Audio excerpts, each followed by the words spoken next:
Hi friends, the కల్లెమ్స్ కిచెన్కి స్వాగతం. నేను మీ శైలజాని. ఈరోజు మటన్ కర్రీ వేరే స్టైల్లో చేయబోతున్నానండి. దానికి 4-5 పచ్చిమిర్చి తీసుకున్నాను, ఒక ఉల్లిగడ్డ కూడా కట్ చేసుకున్నానండి. ఇప్పుడు స్టవ్ పైన గిన్నె పెట్టుకున్నానండి. గిన్నె వేడైంది. 4 పావుల నూనె వేసుకున్నాను. దీంట్లోకి ముందుగా 2 దాల్చిన చెక్క వేసుకున్నానండి. ఇప్పుడు ఒక 4 యాలకులు కూడా వేసుకున్నాను.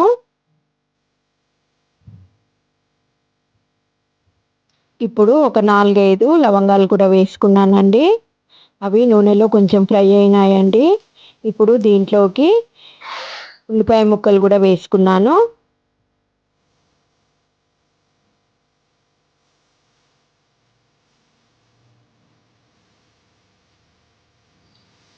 ఉల్లిపాయ ముక్కలు ఫ్రై అయిపోయినాయండి. దాంట్లోకి ఒక 3 చిన్న బిర్యానీ ఆకులు కూడా వేసుకున్నానండి. ఇప్పుడు కట్ చేసి పెట్టుకున్న పచ్చిమిర్చి కూడా వేసుకుందామండి. ఇప్పుడు అంతా ఫ్రై అయిపోయిందండి. ఒక చెంచా పసుపు,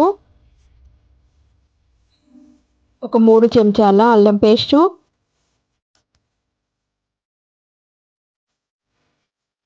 నూనెలో ఫ్రై అయ్యేలాగా ఫ్రై చేసుకున్నానండి. ఇప్పుడు నేను ముందుగా కడిగి పెట్టుకున్న మటన్ కూడా ఇందులో వేసుకుంటున్నానండి.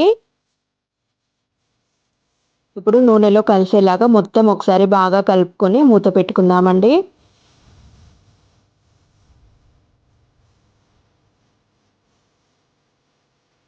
ఇప్పుడు నేను దీనికి కావలసిన మసాలాని ప్రిపేర్ చేసుకుంటున్నానండి.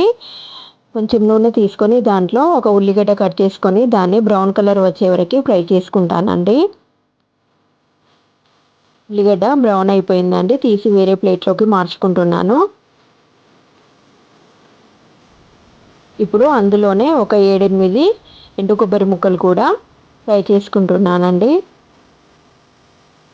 ఫ్రై అయిపోయిందండి. ఇప్పుడు ఎండు కొబ్బరి ముక్కలు, ఫ్రై చేసి పెట్టుకున్న ఆనియన్స్ కూడా అన్నీ వేసి పేస్ట్ చేసుకుంటాను దాన్ని.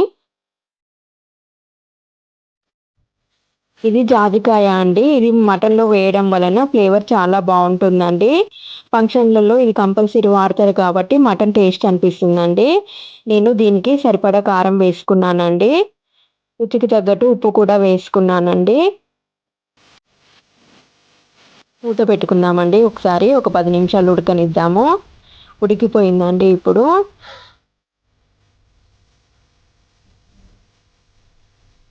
ఈ జాజికాయ మొత్తం వేసుకోవద్దండి. ఒక గ్లాస్ వాటర్ కూడా వేసుకోవాలి మటన్ ఉడకడానికి.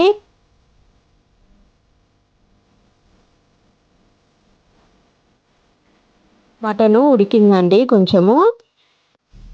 దీంట్లోకి ఇప్పుడు పేస్ట్ చేసి పెట్టుకున్న బ్రౌన్ ఆనియన్స్ కొబ్బరి పేస్ట్ అండి, అది 2 కలిసింది, ఇది వేసుకున్నానండి. ఒక 5 నిమిషాలు ఉడకనిద్దామండి మళ్ళీ నూనెలో. ఉడికిపోయిందండి. ఇప్పుడు నేను దీనికి రుచికి తగ్గట్టు గరం మసాలా వేసుకుంటున్నానండి. ఒక చెంచా వేసుకున్నాను.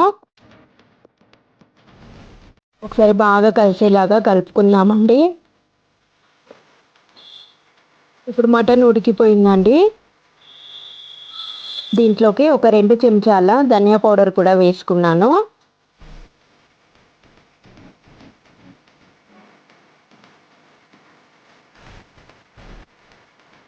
ఉడికిందండి మటన్. ఇప్పుడు అది కొంచెము దగ్గరకు అయ్యేలాగా చేద్దామండి.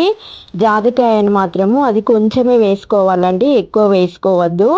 గరం మసాలా పట్టేటప్పుడే అది కొంచెం వేసుకోండి. నేను చివరగా కొత్తిమీరను కూడా వేసుకుంటున్నానండి. ఎందుకంటే మీకు చూపించడం కోసం నేను ఆ జాజికాయ మొత్తం చూపించానండి. నా వీడియో కనుక నచ్చినట్లయితే లైక్ చేయండి, షేర్ చేయండి, సబ్స్క్రైబ్ చేయండి. మళ్ళీ వీడియోలో కలుద్దాం ఫ్రెండ్స్.